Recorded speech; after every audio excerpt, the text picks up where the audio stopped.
ഇത് ഗുളികൻ തെയ്യത്തിൻ്റെ കഥയാണ്. വടക്കൻ കേരളത്തിലെ അത്യന്തം ശക്തിയും ഭയാനകതയും നിറഞ്ഞ തെയ്യങ്ങളിലൊന്നാണ് ഗുളികൻ തെയ്യം. ശൈവ പുരാണം അനുസരിച്ച് ശിവന്റെ ഭയാനക രൂപത്തിൽ നിന്നാണ് ഗുളികന്റെ ജനനം.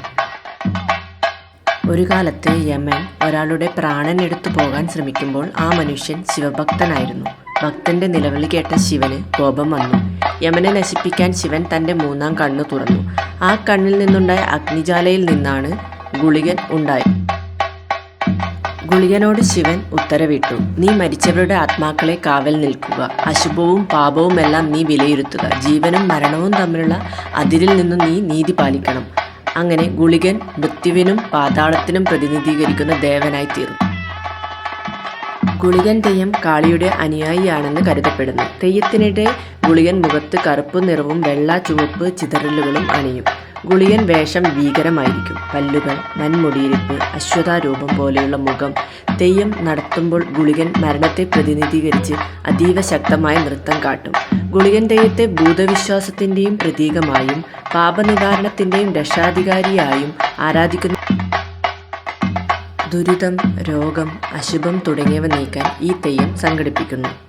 ഗുളികൻ്റെ ദൈവിക അർത്ഥം ശിവന്റെ കോപത്തിൻ്റെ പ്രതീകമാണെങ്കിലും ഗുളികൻ തെയ്യത്തിൻ്റെ ധർമ്മത്തിൻ്റെയും നീതിയുടെയും രക്ഷകനാണെന്ന് വിശ്വാസം. ഗുളികൻ ജീവനും മരണത്തിനുമിടയിലെ സത്യം ഓർമ്മിപ്പിക്കുന്നു. ഗ്രാമങ്ങളിൽ ഗുളികൻ തെയ്യം വന്നാൽ ഭയത്തിനകത്തുള്ള ദൈവിക സത്യം കാണുന്നുവെന്നാണ് വിശ്വാസം.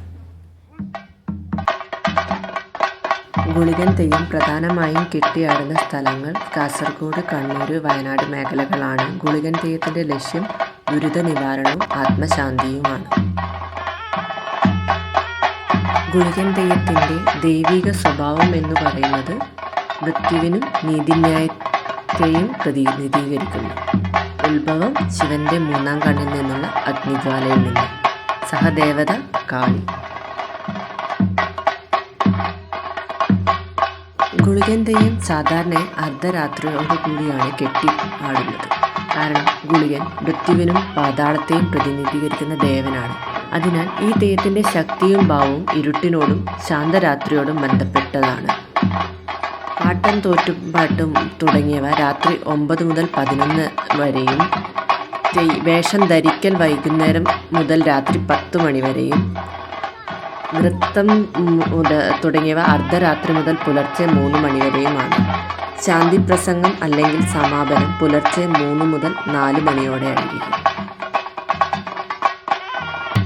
ഗുളികൻ തെയ്യം സാധാരണയായി തെയ്യക്കാലത്ത് അഥവാ തുലാം മാസങ്ങളിൽ കാണപ്പെടുന്നു. ഇനി അങ്ങോട്ട് തെയ്യക്കാലഘട്ടമാണ്. ഓരോ തെയ്യത്തിനും ഓരോ കഥകളാണ് പറയാനുള്ളത്. അപ്പോൾ എല്ലാവർക്കും നല്ലൊരു തെയ്യക്കാലം ആശംസിക്കുന്നു. ജീവിതത്തിൽ ഒരു വട്ടമെങ്കിലും എല്ലാവരും കാണാൻ കഴിയുമെങ്കിൽ തുലാ കാലഘട്ടത്തിൽ ചെന്ന് തെയ്യം കാണുക. ഓരോ തെയ്യത്തിനും പല കഥകളാണ് പറയാനുള്ളത്. ഓരോ കഥകളും അറിഞ്ഞുകൊണ്ട് നമ്മൾ ആ തെയ്യത്തിൻ്റെ നൃത്തം കാണുകയാണെങ്കിൽ നമുക്ക് അതിൻ്റെ ഓരോ ചുവടുകളും നമ്മളെ മനസ്സിനെ വളരെയധികം വേദനിപ്പിക്കും. എന്താണ് ആ തെയ്യ രൂപം പറയുന്നത് എന്നുള്ളത് നമുക്ക് വളരെയധികം മനസ്സിലാവുകയും ചെയ്യും.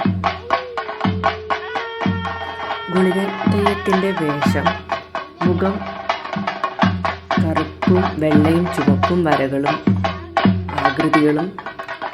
ഇത് മരണത്തെയും അശുഭത്തെയും പ്രതിനിധീകരിക്കുന്നു. കണ്ണുകൾ വലുതും കണ്ണിൽ കാവള വൃത്തങ്ങൾ വരച്ചിരിക്കും. ഇത് ഭീകരതയും ദൈവിക ദൃശ്യവും സൃഷ്ടിക്കുന്നു. മുടി വലിയ അമ്പലമുടി പോലുള്ള മുടിക്കിരീടം ധരിക്കും. പലതരം താള വരികളും കൂന്തലുകളും അടങ്ങിയിരിക്കും. നെറ്റിപ്പട്ടം വെള്ളി, താമ്ര, പിത്തളം മുതലായ ലോഹങ്ങളാൽ തീർത്ത അലങ്കാരങ്ങൾ. ചില സ്ഥലങ്ങളിൽ ശിവചിഹ്നങ്ങളും വെച്ചിരിക്കും. കയ്യിലും കാലിലും ഇരുമ്പു വളകൾ. ആയുധം. ചില കാവുകളിൽ ഗുളികന്റെ കയ്യിൽ മാരകമായ വാൾ അല്ലെങ്കിൽ മരം കൊണ്ടുള്ള ഘടോരം കരുതും. ചില വേഷങ്ങളിൽ ഗുളികന്റെ കയ്യിൽ തീപ്പന്തം കരുതും. ഇത് അഗ്നിജ്വാലയിൽ നിന്നുള്ള ജനനത്തെ സൂചിപ്പിക്കുന്നു.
എപ്പോ ഇനി രാവിലെ ഉറങ്ങാണ്ട് പോവും. ഞാൻ 7:45 ദിവസം എന്റെ മോനെ ഞാൻ 10 മണിക്ക് ഉറങ്ങും ക്ലാസ്. ഇത് കഴിയുന്നേരം വൈകുന്നേരം ഒരു 5 മണിക്ക് മുമ്പോട്ട് പോകും. എനിക്ക് ഉറങ്ങുന്നില്ല. 5 മണി നീ പോയിട്ട് ഉറങ്ങോ? ഞാൻ ഉറങ്ങൂല. ഞാൻ അപ്പടി ഇപ്പൊ ഉറങ്ങുന്നു.